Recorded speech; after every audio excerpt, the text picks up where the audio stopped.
Now that is a great piece of full-bodied scoring.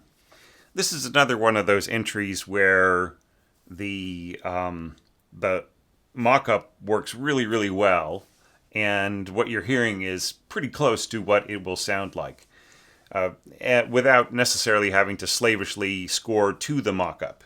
Or at least I hope that's not what you did, Martin. So I really, really enjoyed this. Now we're going to take it apart a little bit and talk about those evaluation criteria.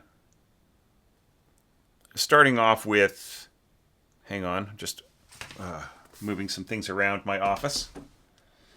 Starting off with pitch weight in the middle of the middle register of the piano. That was not an issue because you really opened it up, as I was saying, full-bodied orchestration, and you're maintaining that sense of lower pitches being involved, and maybe too much. That could be a possible point of departure for you, were you to come back to this or solve the same problem in orchestration in future works where there's a lot of upper middle register scoring.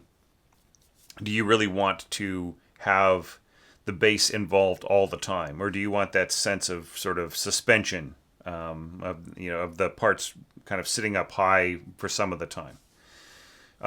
The repetition of the thematic material, not so much of an issue because you did change a few things around here and there. But the orchestration was strong enough to where that wasn't as big of an issue, right? And certainly you had some variation between the alternating parts, right? So that was all right. Now, let's talk about the melodic development soaring quite high, and that you are fearlessly approaching these high D's and E's, and they are playable, but it really is kind of hard on the player. It's something, you're already in a very high position right in here, and then you're going to have to jump up. You have to move up the string and get some of these, and it's all staccato and everything else. Yeah. So I'm not saying that it's not workable or it's not even likely, but I'm just saying that it is some work. And also just the whole question of whether or not it's going to be shrieky up there. You've got your piccolo to sort of double it and clarify it, so it's not the biggest deal, but you'll probably notice in other entries like mine, I avoided sending the strings all the way up to the very, very top and just made it kind of an illusion, right?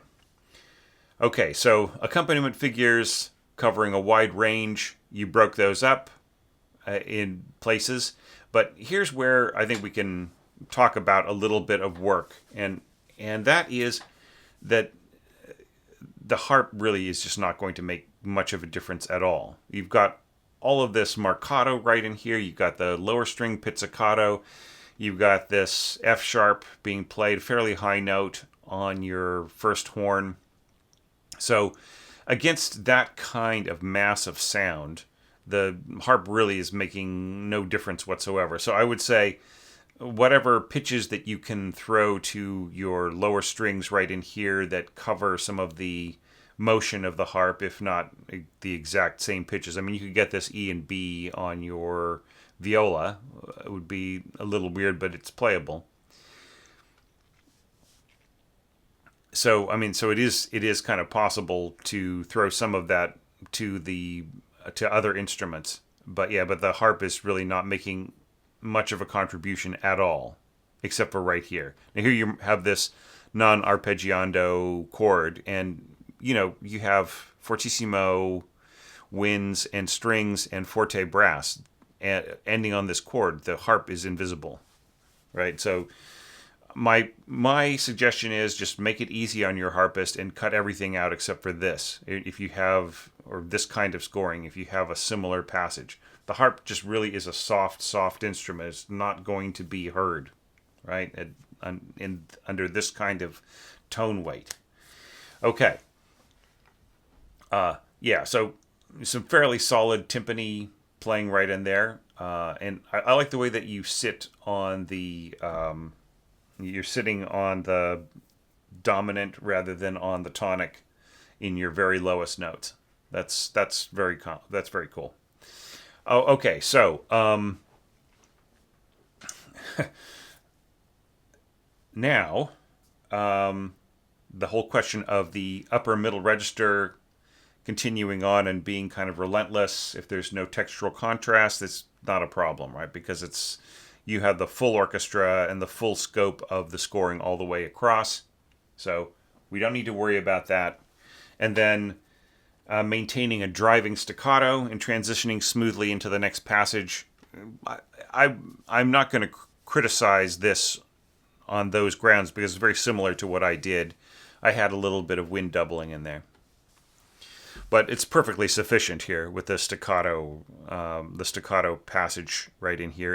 And you did something very similar to me, like with having the second violins playing harmony at first and then doubling with the firsts and the lower strings coming in and playing the harmony part. So yeah, so eerily similar to my decision, but I'm sure that great minds will be thinking alike quite a bit. I think you don't really need to accent both pitches. Both the grace note and the principal note. I think you can just have the grace note going up to the accented staccato. Yeah, that kind of came through. I have to check the template to see whether I added the articulation mark to both the grace note and the yeah, see, so like right in here, like if you really are throwing in that sense of, hang on, I'm going to enlarge for a second, don't freak out. Yeah, see, like my eyesight's so bad, I was looking at this and thinking that it was a tenuto mark. Yeah, because you're really kind of asking for a ba-bum, but you're throwing in a slur mark right in there, which is ba, right? So you're putting the articulation mark on the principal and not on the grace note. The grace note will be played with the same articulation as the principal note. You could put it on the grace note, but it's kind of not necessary. Okay.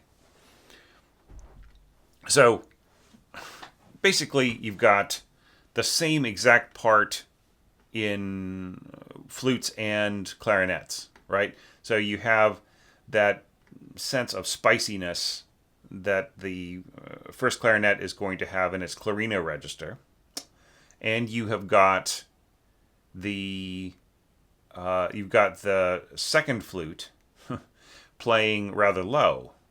So the only problem here is that the second flute is just really going to be it's going to be overwhelmed by the sound of the chord, the kind of the chordal playing right in here, and it's also going to be overwhelmed by the sound of the second clarinet and second oboe, right? The second flute just has basically nothing to offer right in there except for a tiny bit of thickening. So it's kind of unnecessary. I would say it would be better to have the flutes playing A2 right in here, and then have them continue playing A2. It's a little unclear what you intend right in here. Do you intend oboes A2, because there's no rest in the second voice here? So maybe you forgot to write that in. And then here you have this marking of 1. So I'm just kind of assuming this is A2. So if that is so, like you're having this almost trumpet-like sound up here on high C and so on. And against that you have flute and piccolo. So I would say if you're going to go A2 with your oboes up there, I think you should go A2 with your flutes. And that way it'll be a better balance for what's going on here in the trumpets. Now this is really interesting how you have I think A2 oboes here. and then you have like the flute and piccolo and the strings playing instead of the oboes, kind of coming in on there.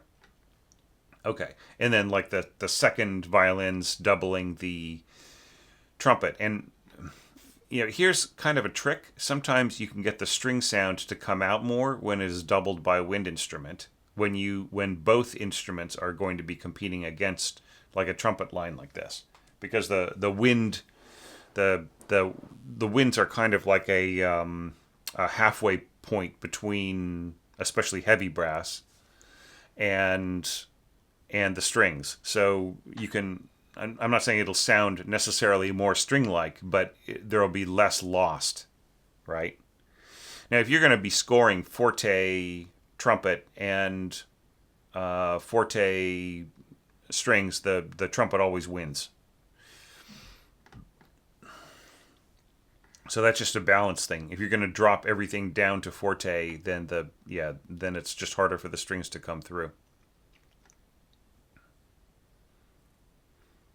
Yeah, and you have this sense of carrying forward, right? And there just this little note, these 5 notes on the trumpet, then there'll be a sense of losing, kind of losing that texture as you go forwards into this. So yeah, so it's I'm not saying that it's bad scoring or anything, but it's just I'm kind of seeing there may be a slight problem in terms of feeling like things carry through, if that was what you intended. Now, this isolated written F sharp sounding B, it's kind of fun. You just have to live with the fact that it is going to be a prominent element, and it sort of drowns out anything that the oboe is doing right in here. So if this were a trumpet part, right? But you've already, then you lose the highlighting from these little cameos, right? So yeah, but I mean, it's cool. I think that this note could be played mezzo forte, or you could play it without the accents or something else. I would say, just bring its pungency down a little bit, right? I mean, here you got this. Here we have a complete problem in balance here, right? Like most of the time when these sounding Bs are playing, you have a harp note an octave higher, and it will be completely obliterated because the body of tone of a horn is already an octave higher than the fundamental in a very, very strong way. So the harp just gets blasted out of the water. Okay. Continuing on.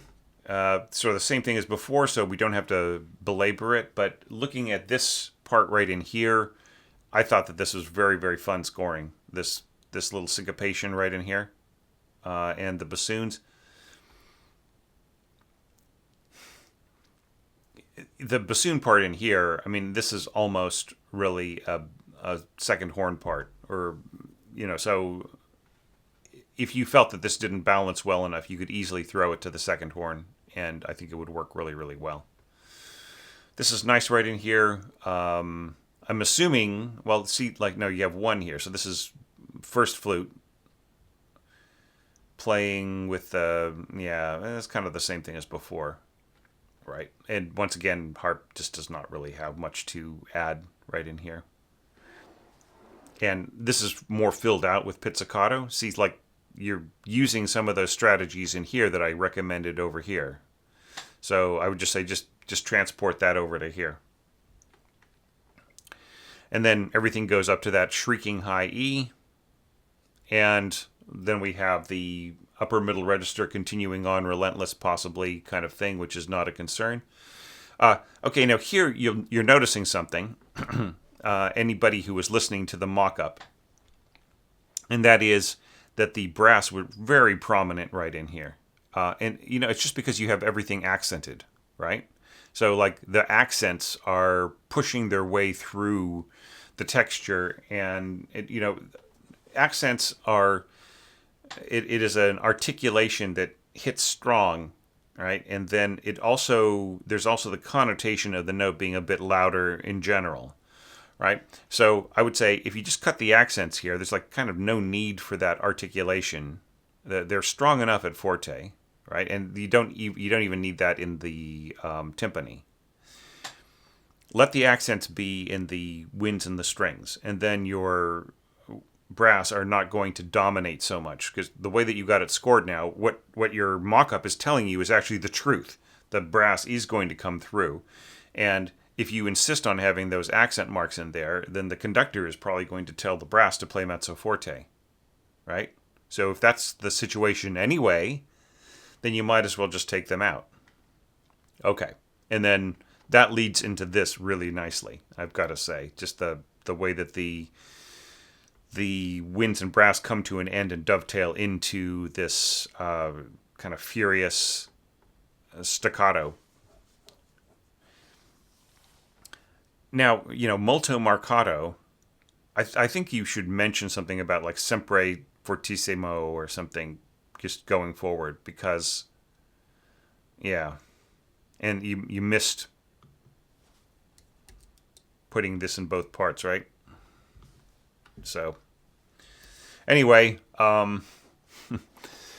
nice score, as I mentioned before. Just really excellent. And it's the kind of score where I look at it and I get to the end of it and it's like, no, no, they didn't do part B. No, I wanted to see what that would have sounded like. It left me wanting more. Thank you so much for this excellent entry. Just, I enjoyed it so much, and it's the kind of thing that it just really kind of gives me hope and optimism to see this level. And thanks for your support, and thanks to all my Patreon supporters. I'm never going to get tired of saying that. I hope you don't get tired of me saying it. And to all of our website subscribers, and to everyone out there who is leaving comments on these Patreon entries. I mean, like, our Patreon supporters are making the website entries possible, right? So I'm not saying that anybody owes anybody anything, but I think it would be a shame if people got the idea that they kind of didn't need to leave comments on the Patreon supporter entries, right? Everybody leave comments on everything and try to watch everything. And I think you'll get a lot out of all levels, especially since the Patreon entries are going to get longer and longer, and you're going to start to see, more and more deep dives into what's going on and how things work, and hopefully that'll bring out my best as an orchestration teacher as well. Thanks again, and now on to the next entry.